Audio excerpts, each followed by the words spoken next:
Hello students and welcome to the Virtual Learning Network. This is session 6 for Nutrition for the Community, and here we will discuss planning balanced diets.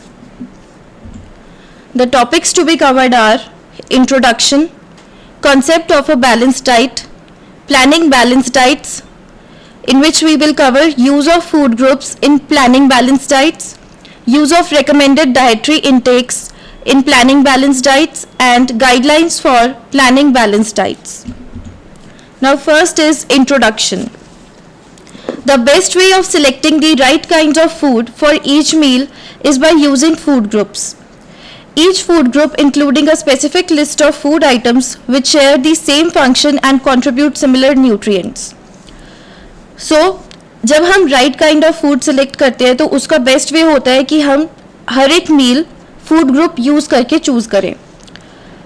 Her food group जो है उसके अंदर एक specific list होती है food items की जिसमें same functions होते हैं और सेम न्यूट्रिएंट्स में कंट्रीब्यूट करते हैं. And as you know the functions of the foods are dependent on the major nutrients they supply. Once the food groups have been identified, items can be selected from each food group for individual meals. जैसा कि हम जानते हैं कि functions जो होते हैं food के वो न्यूट्रिएंट्स की सप्लाई पे डिपेंड करते हैं. एंड एक बार हमने फूड ग्रुप्स आइडेंटिफाई कर लिए तो जो भी आइटम्स हमने सिलेक्ट किए हैं ईच फूड ग्रुप से वो हमारी इंडिविजुअल मील्स का पार्ट बन जाता है. If each meal is planned along these lines, one can be reasonably sure that all nutrients will be provided by the day's diet. After deciding on the foodstuffs to be included, we need to decide on the amount to be consumed. एक बार जब हम ये decide कर लेते हैं कि हमें कौन से फूड ग्रुप्स को इंक्लूड करना है, क्या क्या फूड स्टफ्स इंक्लूड करने हैं, उसके बाद हम ये डिसाइड करते हैं कि कितने अमाउंट में उसको कंज्यूम करना है. This would of course depend on how much of each nutrient is required. और ये जो डिसीजन होता है ये डिपेंड करता है कि हमें कितने न्यूट्रिएंट्स की और किस क्वांटिटी में न्यूट्रिएंट्स की ज़रूरत है. Recommendations for daily nutrient intakes have been laid down in our country by the Indian Council of Medical Research. जो हमारी डेली न्यूट्रिएंट्स की रिकमेंडेशंस होती हैं वो डिपेंड करती है जो Indian council of medical research ने जितने भी गाइडलाइंस और डेली न्यूट्रिएंट इनटेक के बारे में रिसर्च किए उस पर. And these recommended dietary intakes, that is RDIs, are the basis for planning balanced diets. और ये जो recommended dietary intakes है ये बेसिकली हमारा बेसिस बनता है हमारी बैलेंस डाइट को प्लान करने के लिए. Next is the concept of a balance diet. A balance diet can be defined as one which contains different types of foods in such quantities and proportions that the need for calories, minerals, vitamins and other nutrients is adequately met and a small provision is made for extra nutrients to withstand short durations of leanness. So, जो हमारी balance diet होती है हम उसको ऐसे define कर सकते हैं कि एक ऐसी चीज़ जिसके अंदर सारे अलग अलग तरीके के फूड्स होते हैं एक प्रॉपर क्वांटिटी और प्रोपोर्शन में जितने की हमें ज़रूरत होती है, यानी कि जितनी एनर्जी हमें चाहिए तो कैलोरीज उस पर बेस्ड होती हैं, मिनरल्स, विटामिन्स और दूसरे न्यूट्रिएंट्स जितने जिस प्रोपोर्शन में चाहिए वो करेक्ट प्रोपोर्शन में होते हैं. That is the balance diet. Now अब एक बैलेंस डाइट में कुछ इंपॉर्टेंट फूड आइटम्स होती हैं अलग अलग तरीके की. अ balance diet meets the nutrient needs. एक बैलेंस डाइट में हमारी जितनी भी न्यूट्रिएंट नीड्स हैं वो सारी प्रेजेंट होती हैं. And balance diet provides for periods of leanness. So जो हमने अभी डेफिनेशन पढ़ी उसमें 3 मेन पॉइंट्स ये थे. एक तो बैलेंस डाइट में सारी इंपॉर्टेंट फूड आइटम्स होती हैं अलग अलग तरीके की, हमारी न्यूट्रिएंट नीड्स को मीट करने में हेल्प करता है और जितने भी लीननेस के पीरियड होते हैं उसके लिए बैलेंस डाइट प्रोवाइड की जाती है जिसके अंदर प्रॉपर फूड्स होंगे, न्यूट्रिएंट्स होंगे और प्रॉपर अमाउंट में और प्रोपोर्शन में ये सारे न्यूट्रिएंट्स जो हैं वो हमारी बैलेंस डाइट बनाते हैं. Next is planning balance diets. Now here we will first discuss use of food groups in planning balance diet. Now what is a food group? A food group quite simply consists of a number of food items sharing common characteristics. So एक food group जो होता है सो एक food group जो होता है वो हमारा एक वो सारे फूड आइटम्स होते हैं उसके अंदर जो कॉमन कैरेक्टरिस्टिक्स को शेयर करते हैं. Now what are these common characteristics? Depending on which way of classification is used, the common characteristics may be the source और फिजियोलॉजिकल फंक्शंस परफॉर्म्ड. सो जो हमारे कॉमन कैरेक्टरिस्टिक्स होते हैं फूड ग्रुप के, वो दो तरीके से हम क्लासिफाई कर सकते हैं. एक तो सोर्स पे डिपेंडेंट होते हैं और दूसरे उनके फिजियोलॉजिकल फंक्शंस जो वो परफॉर्म करते हैं. Now classification based on the source. अब सोर्स पे बेस्ड हम अलग अलग तरीके से फूड को क्लासिफाई कर सकते हैं. जैसे कि अगर एक फूड ग्रुप हमने ले लिया सीरियल्स एंड मिलेट्स, अब इसमें एग्जाम्पल आ जाएगा जैसे राइस, व्हीट, मेज, बाजरा, रागी और ज्वार. तो इसमें मेजर न्यूट्रिएंट्स कौन कौन से होते हैं? जैसे कि कार्बोहाइड्रेट्स होते हैं, कुछ प्रोटीन्स होते हैं जो गुड क्वालिटी के नहीं होते, और quality improves in combination with pulses. अगर हम इसमें पल्सेस और ऐड कर दें तो उसमें क्वालिटी भी आ जाती है. Then major contribution to protein content of Indian diets because of quantities consumed.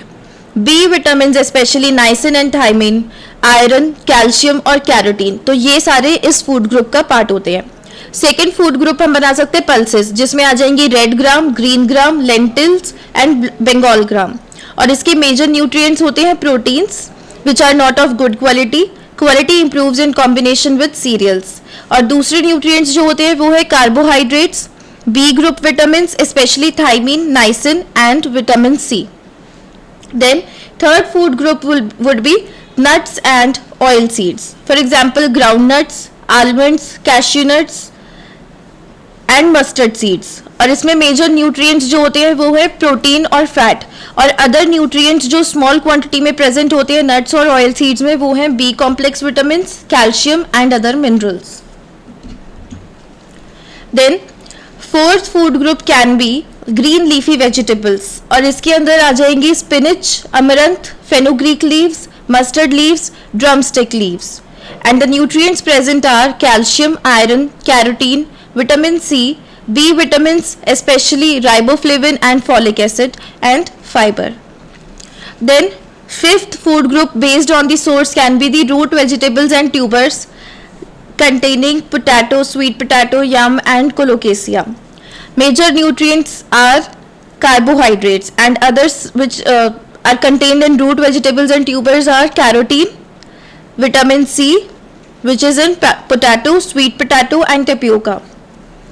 Then ऐसे ही जो दूसरा फूड ग्रुप हो सकता है which they contain other vegetables like brinjal, lady finger and French beans, and this apply some amount of vitamins, minerals and fibre. Fruits can also be a food group based on the source which contains specific fruits are major sources of the following vitamins like vitamin C, carotene and iron. Then milk and milk products, for example milk, curd, cheese, cottage and processed. So इसके अंदर major nutrients होते हैं protein, और other nutrients can be carbohydrate, fats, calcium and riboflavin. Ninth food group can be sugar and jaggery which contains carbohydrate. Sugar is almost 100% carbohydrate. Then fats and oils, for example ghee, vanaspati, butter, vegetable oils like mustard, soybean and groundnut oil. Major nutrients here are fat and others like retinol in butter and vanaspati and vitamin D in butter and vanaspati again. 11th food group can be flesh foods, for example meat, fish and poultry. Here major nutrient is protein with good quality of nutrient, and others contain B vitamins, retinol for example in liver, and calcium in small fish consumed whole. Then next is eggs, which is a rich source of most nutrients, particularly protein. And then condiments and spices which contain carotene in coriander leaves, that is dhania. Then vitamin C which is in green chilies. Contribution to diet insignificant because quantities consumed are small. So condiments और spices की जो contribution होती है हमारे diet chart में वो बहुत कम होती है, क्योंकि इन चीज़ों को हम बहुत कम quantity में use करते हैं. Next is the classification based on the functions. Now पहली क्लासिफिकेशन जो हमने अभी पढ़ी थी वो सोर्स पे बेस्ड थी, और ये जो क्लासिफिकेशन होती है ये थोड़ी डिफिकल्ट होती है डे टू डे लाइफ में यूज करने के लिए, क्योंकि हमें सारे फूड ग्रुप्स के फंक्शंस नहीं पता होते. सो बेसिकली जो फूड है उसके 3 बेसिक फंक्शंस होते हैं, जैसे हमने यूनिट 1 में भी पढ़ा था. Energy giving, body building and protective और रेगुलेटरी फंक्शंस. सो अब ऐसे ही हम फूड ग्रुप को भी 3 अलग अलग ग्रुप्स में क्लासिफाई कर सकते हैं. Energy giving foods, then body building foods and protective regulatory foods.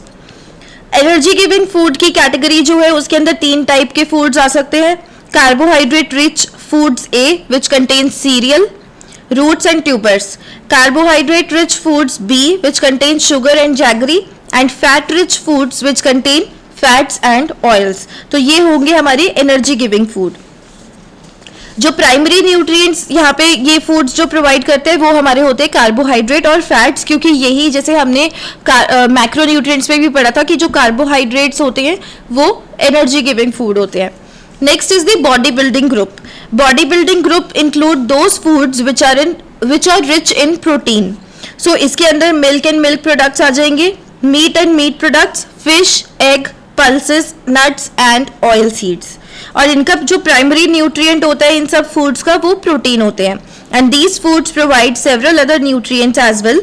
Some of them is in significant amounts. ये जो फूड ग्रुप है बॉडी बिल्डिंग, प्रोटीन इनका मेजर न्यूट्रिएंट होता है, लेकिन और भी बहुत सारे न्यूट्रिएंट्स ये प्रोवाइड करते हैं.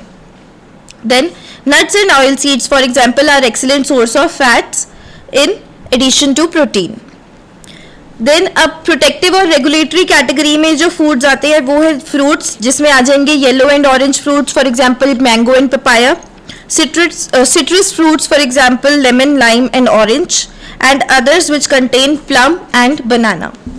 और ये जो क्लासिफिकेशन है इसके अंदर वेजिटेबल्स भी आ सकती हैं प्रोटेक्टिव और रेगुलेटरी फूड्स में, which contains green leafy vegetables for example spinach, fenugreek and mustard.